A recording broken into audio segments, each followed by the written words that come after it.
Сайн байцгаана уу?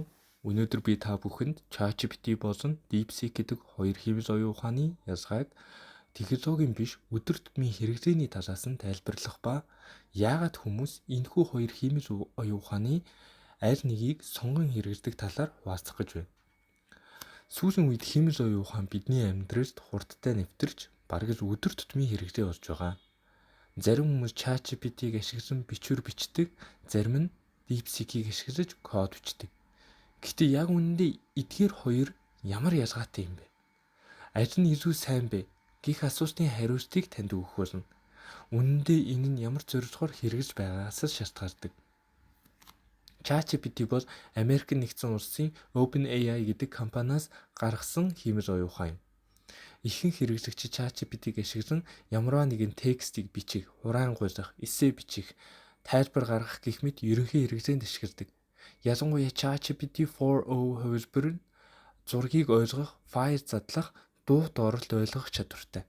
Ер нь бол ChatGPT ерөнхий боловсролын бүх талын багш шиг зүйл гэж ойлгож болно.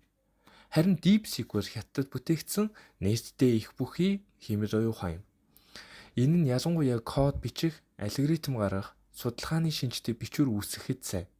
Хятад болон англи хэл дээр бичсэн текстүүд маш өндөр наривчлалтай гарч ирдэг.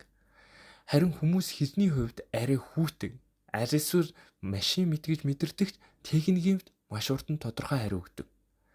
Нэг тодорхой жишээ авахад хэрвээ би Python дээр нэг код бичмээр байвал DeepSeek надад маш хурдан цэгцтэй хариу өгөх магадлалтай.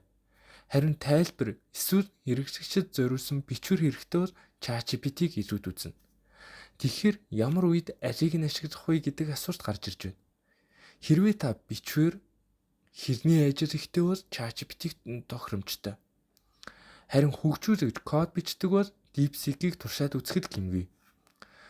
Зарим хүмүүс бүр хоёуланг нь хэрэглэдэг. Нэгийг нь санаагаа боловсруулахад, нөгөөг нь техникийн ажил. Эцэст нь би нэг зүйлийг онцолж хэлмээр байна. Би хэнийг ч эдгээрийн аль нэгийг заавал ашиглах гэж хэлэхгүй. Энэ бол таны сонголт. Гэхдээ бидний амьдралд хэмжээ оюун ухаан илүү хүчтэй орж ирж байгаа энэ үед prompt engineering буюу AI-д асуулт тавьж зөв үр дүн гарган авах чадвар бол зайлшгүй хэрэгтэй ур чадвар болж байна.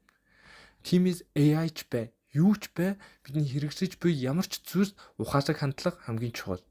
Технологи хөгжөөд байхад бид ухаантай хэрэглэгчд байж сурах ёстой. Энэ бичлэгийг бүтэн үзсэн та бүхэнд баярлалаа. Хэрвээ энэ видео танд хэрэгтэй санагдсан бол лайк дараад санал сэтгэлдээ үлдээгээрэй. Удахгүй дахин уулзцгаая.